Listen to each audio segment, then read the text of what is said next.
The house that wasn't on the map. I found the house by accident. That's the part that still bothers me the most, because accidents imply chance, and nothing about what followed felt random. I was driving through rural Pennsylvania, cutting through back roads to avoid highway traffic. It was late October, the kind of night where fog sits low and stubborn, blurring the edges of everything it touches. My GPS lost signal 10 minutes earlier, but I didn't panic. I'd grown up around places like this. Long stretches of trees, forgotten farmhouses, roads that twisted without warning. Then the fuel light came on. I slowed, scanning the darkness for anything, lights, a sign, even another car. The road dipped and curved, and that's when I saw it. A house set back from the road, porch light glowing a dull yellow through the fog. It looked normal. Too normal. White siding. 2 stories. Porch swing moving slightly in the wind. A gravel driveway that crunched under my tires as I pulled in. Relief washed over me. Maybe they'd let me use a phone. Maybe they had a generator or spare gas. I turned off the engine and stepped out. The air smelled wrong. Not rotten. Not chemical. Just stale. Like a room that hadn't been opened in years. The porch boards creaked under my weight, loud enough to make me hesitate. I told myself that was nerves and knocked on the door. No answer. I knocked again, harder this time. The porch light flickered once, then steadied. As I lowered my hand, the door slowly opened inward on its own. That should have been my cue to leave. Instead, I called out, "Hello? Sorry to bother you." Silence. The inside of the house was dim, but not dark. Lamps glowed in the living room, casting long shadows that didn't quite line up with the furniture. Everything looked lived in, but outdated. Floral wallpaper. Old photographs on the wall. A rotary phone on a small table near the door. The door shut behind me. Not slammed. Not aggressively. Just closed. I froze, listening. No footsteps. No voices. No TV noise. Just the soft ticking of a clock somewhere deeper in the house. I reached for the door handle. It didn't move. That's when I noticed the photographs. They weren't family portraits. They were pictures of people standing on porches. Different porches. Different houses. Different seasons. Some were smiling. Some looked confused. A few were mid-step, caught just before turning back toward the camera. All of them were taken at night. My throat tightened. I backed away slowly, heart hammering, and that's when the clock stopped ticking. From the hallway, a voice spoke, calm, polite, and far too close. "You're early." I spun around. A man stood at the end of the hall. Middle-aged. Well-dressed. His expression was neutral, almost kind. He held a clipboard under one arm. "I'm sorry," I said quickly. "My car's almost out of gas." "I didn't mean to." He smiled faintly. "Nobody ever does." I glanced toward the walls again, my eyes landing on a photograph near the hallway entrance. It was me, standing on the porch, wearing the same jacket, the same fog curling around my legs. My breath caught. "That's not possible." He followed my gaze and nodded. "You always say that." A chill ran through me. "What do you mean, always?" He checked something on the clipboard. "You're the 4th tonight. Usually it's fewer." I backed toward the living room, searching for another exit. Windows lined the walls, but the glass reflected the room back at me instead of the outside. No fog. No trees. Just the house repeating itself endlessly. "Where am I?" I asked. The man tilted his head. "You missed your turn. That doesn't explain this." "No," he agreed softly. "But it explains why you're here." The lights dimmed slightly. Not flickering, lowering. Like someone turning a dial. My phone buzzed in my pocket. I pulled it out with shaking hands. No signal. No apps. Just text on a blank screen. "Welcome home." The man stepped aside, gesturing toward the hallway. "Please," he said. "We don't like to keep guests waiting." Behind him, doors began to open one by one. Slow, deliberate creaks echoing through the house. And from inside those rooms, I heard breathing. Not one person. Many. Waiting. The rooms that remember. The hallway stretched farther than it should have. I knew that immediately. From the front door, The house looked narrow, compact, even. But the hallway ran on, doors lining both sides at perfectly even intervals, their frames identical down to the smallest chip in the paint. The air felt heavier with every step, pressing against my chest like I was walking underwater. "I don't want to go back there," I said. The man didn't respond right away. He walked ahead of me, footsteps soft, unhurried, as if time worked differently for him. The clipboard under his arm looked worn, its edges frayed from use. "You already are," he said finally. That didn't make sense, but nothing had since I stepped inside. I stopped walking. The hallway didn't react. It didn't shift or ripple or collapse. It simply waited, patient in a way that made my skin crawl. "I just need to leave," I said. "My car's outside." He glanced back at me with something close to sympathy. "It usually is." I took a step backward, intending to run if I had to. The moment my heel lifted, a door behind me creaked open. Slowly, I turned. Inside the room was a bedroom, plain, modest, lit by a single lamp on a nightstand. A bed sat neatly made, the blanket pulled tight. On the dresser, a folded jacket rested on top. My jacket. I felt dizzy. "That's mine." "Yes," the man said. This one didn't take long. I looked closer.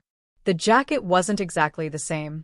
The tear near the cuff, something I'd caught on a fence months ago, was missing. It was a cleaner version. A better one. "What is this place?" I whispered. He sighed, as if he'd been asked this question too many times. "It's a pause." "A pause between what?" "Between where you were going," he said, "and where you end up instead." The room behind me changed. I didn't see it move, not really, but suddenly the bed was unmade, sheets twisted, pillow on the floor. The lamp flickered. The jacket on the dresser was gone. In its place was a photograph. I picked it up before I could stop myself. It showed me sitting in my car, hands on the steering wheel, fog thick around the windshield. The timestamp in the corner read 10 minutes from now. My pulse hammered. "That hasn't happened yet." The man nodded. "Not here." Another door opened farther down the hall. Then another. From inside, I heard murmurs. Voices overlapping. Some sounded calm. Others frightened. A few whispered my name, though I was sure I'd never told it to anyone here. I turned back to the man. "How do I leave?" He studied the clipboard. "That depends." "On what?" "On whether you're finished." "Finished with what?" I snapped. He met my eyes for the first time, really looked at me. "Running." Anger flared, sharp and sudden. "You don't know anything about me." "I know you missed the turn," he said evenly. "I know you chose the road that kept you moving instead of stopping. And I know this house appears to people who do that long enough." "That's not an answer." "No," he agreed. "But it's the reason." The hallway lights dimmed further, shadows stretching along the walls. The murmurs grew louder, resolving into clearer voices. "I want to go home," someone sobbed from behind a door. "I already did this," another voice insisted. "Why am I back?" My stomach twisted. "How many people are here?" The man hesitated. "That's not a fair question," he said. Something clicked into place then, not fully, but enough to terrify me. "You're not trapped here," I said slowly. "You work here." A faint smile touched his lips. "Work implies choice." The clipboard shifted in his hand. I glimpsed names written neatly in rows. Some were crossed out. Others circled. Mine sat near the top, blank space beside it waiting to be filled. "What happens when you finish writing?" I asked. He followed my gaze. "We move you to the next room." "And after that?" "The house decides." The door at the end of the hallway creaked open wider than the others. Cold air spilled out, carrying that same stale scent from the porch, stronger now, undeniable. The man stepped aside. "It's almost time," he said gently. "You can walk, or you can be guided." My phone buzzed violently in my pocket. I pulled it out. The screen showed a single line of text, blinking like a cursor waiting for input. "Stay." Or "Continue." The hallway lights went out completely, and something behind the open door began to breathe, slow, deep, and patient, like it had been expecting me all along. The room that chooses back. The breathing didn't come from the darkness. It came from the room itself. I stood frozen in the hallway, phone glowing weakly in my hand, the words stay and continue pulsing like a heartbeat. The man with the clipboard didn't rush me. He never rushed anyone. He just waited, hands folded now, as if the decision had already been made, and he was only here to witness it. What happens if I stay? I asked. The breathing deepened, the walls subtly expanding and contracting, almost imperceptibly. The house wasn't alive in the way people imagine haunted places to be. It wasn't angry. It wasn't violent. It was attentive. If you stay, the man said carefully, the rooms finish remembering you. I swallowed. And if I continue? His eyes flicked briefly toward the open door at the end of the hall. Then you remember yourself. That didn't feel comforting. The murmurs behind the other doors rose, voices overlapping again. I caught fragments, apologies, arguments, laughter that cut off too abruptly. Lives paused mid-sentence. Mid-choice. I looked down at my phone. Stay. Or continue. My thumb hovered. I never agreed to any of this, I said. No one does, he replied. Agreement comes later. The floor shifted under my feet, not violently, but subtly, like the house was leaning closer to hear my answer. I felt a pressure behind my eyes, a dull ache that carried images with it. Moments from my life surfaced uninvited. Missed calls, unfinished conversations, roads I took because they were easier, not because they were right. The house knew those moments. It fed on them. I'll continue, I said, my voice steadier than I felt. The moment I spoke, the phone screen went dark. The lights snapped back on. The murmurs stopped instantly, replaced by a heavy silence that pressed against my ears. The man checked something off on his clipboard with a soft scratch of pen against paper. Very well, he said. Follow me. He walked toward the open door at the end of the hall. I hesitated, glancing back once more at the front of the house. The door I'd entered through was gone. Not hidden, gone. Just wallpaper where it had been. Smooth and uninterrupted. There's no going back, is there? I asked. The man didn't turn around. There never is. There's only convincing yourself you did. I followed him. The room beyond the door was larger than the rest. No furniture. No windows. Just a wide, open space with walls that curved slightly inward, like the inside of a throat. The air here was colder, sharper. Every breath burned faintly in my lungs. In the center of the room stood a single chair. Metal, bolted to the floor. What is this? I asked. He stepped aside, allowing me to see the far wall. It was covered in photographs. Not framed. Not hung neatly. Just layered, overlapping, taped and pinned wherever there was space. Thousands of them. People on porches. People in cars. People standing in hallways identical to the one behind me. Some smiling. Some crying. Some looking directly at the camera with expressions so raw it made my chest ache. I scanned the wall desperately. Then I found myself. Multiple times. Different clothes. Different angles. Different expressions. One photo showed me older, face-lined, eyes hollow. Another showed me slumped in the chair, head hanging forward. This isn't real, I whispered. It's accurate, the man corrected. There's a difference. My legs felt weak. Why me? He finally looked uncomfortable. Just for a moment. Because you didn't stop when you were supposed to. That's it. That's always it. The chair made a soft metallic sound as it adjusted, shifting slightly, as if preparing. I hadn't touched it. You don't have to sit yet, he said. But the longer you stand, the more the house fills in the gaps. I noticed then that the photos were changing. Slowly. Subtly. New ones appearing where there had been empty wall seconds before. Each one closer to the present. Each one narrowing the possibilities. What happens when the wall is full? I asked. The man didn't answer. The breathing returned, not from the walls this time, but from behind me. I turned. The hallway was gone. In its place was another room, darker, deeper, stretching far beyond what the house's exterior could allow. Shapes moved within it, not clearly, not fully, but with purpose. Waiting shapes.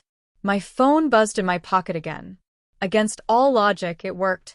I pulled it out. The screen displayed a final message. Last chance. SIT.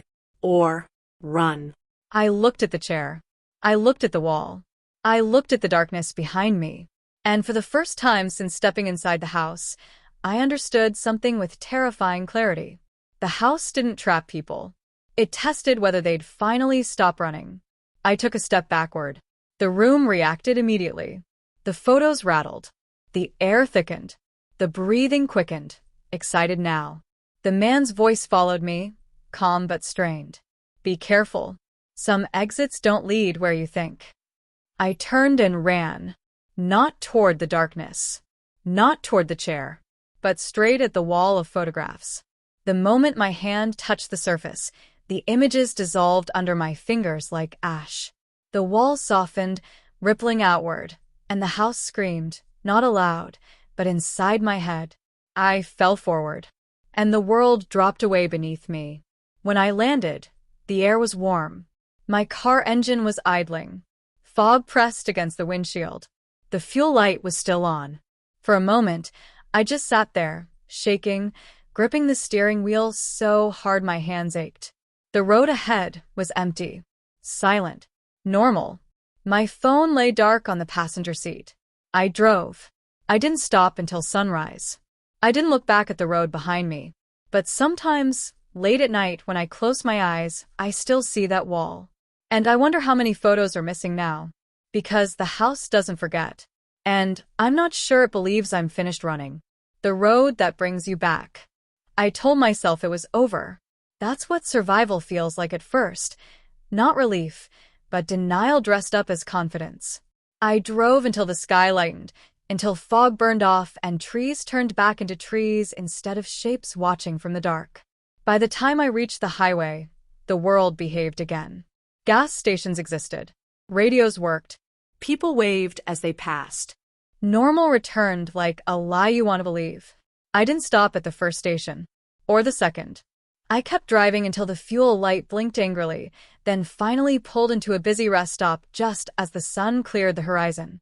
Fluorescent lights. Coffee machines. Voices. Proof. I filled the tank with shaking hands. When I went inside, I checked every reflection. Every corner. Every doorframe. Nothing followed me. No man. No clipboard. No breathing walls. I went home. For weeks, nothing happened. I slept badly, but I slept. I went back to work. I stopped taking back roads. I memorized routes. I told myself the house was a stress hallucination, some kind of breakdown triggered by exhaustion and fear. People believe those explanations when they need to. Then I found the map. It was folded neatly and tucked under my windshield wiper one morning outside my apartment. No envelope this time. Just the paper, damp with dew. A map of my town. Not printed. Drawn. Every street was there, accurate down to the smallest alley. A single route was traced in pencil, starting from my building and looping outward before curving back in on itself. At the end of the line, written in the same careful handwriting I remembered from the clipboard, were 3 words. You missed one. My stomach dropped. I tore the map in half, then into quarters, then into pieces too small to recognize. I threw them into the trash chute and stood there listening to them fall, counting floors until the sound vanished. That night, I dreamed of doors. Not the house, worse. Ordinary doors. Bathroom doors. Office doors. Doors I'd opened 1,000 times without thinking. In the dream, each one led somewhere slightly wrong. A hallway that stretched too far. A room that breathed. A porch that wasn't attached to any house. I woke up before dawn with my phone vibrating beside me. No message. Just the vibration. I didn't touch it. Days passed. Then another week. I almost convinced myself the map had been a coincidence until I took a different route home one evening to avoid traffic. The road narrowed the farther I drove. Trees crowded in. Fog settled low and thick, familiar in a way that made my hands sweat. My GPS recalculated once, Twice. then went silent. Ahead, a porch light glowed yellow through the mist. I slammed the brakes. The house stood exactly where it had before. Same white siding. Same porch swing. Same stale air leaking into the night. This time, the front door was already open. The man stood on the porch, clipboard tucked under his arm, expression patient. "You made good time," he said. I didn't get out of the car. I ran. I shouted. "You said that mattered." "It did," he replied calmly. "You learned something." "Then why am I here?" He glanced past me, down the road I'd come from. "Because running isn't the same as finishing." The porch light flickered. Behind him, I saw movement in the windows. Shapes shifting. Rooms rearranging themselves. "How many times?" I asked, my voice barely holding. "How many times does this happen?" He smiled, but there was no kindness in it now. Just certainty. "Until you stop choosing roads that circle back," he said. The engine stalled. Silence fell heavy and absolute. The porch swing creaked once. Slowly. Invitingly. The man stepped aside, giving me a clear path to the door. "Welcome back," he said. And this time, the house felt less like a trap, and more like it had been waiting all along.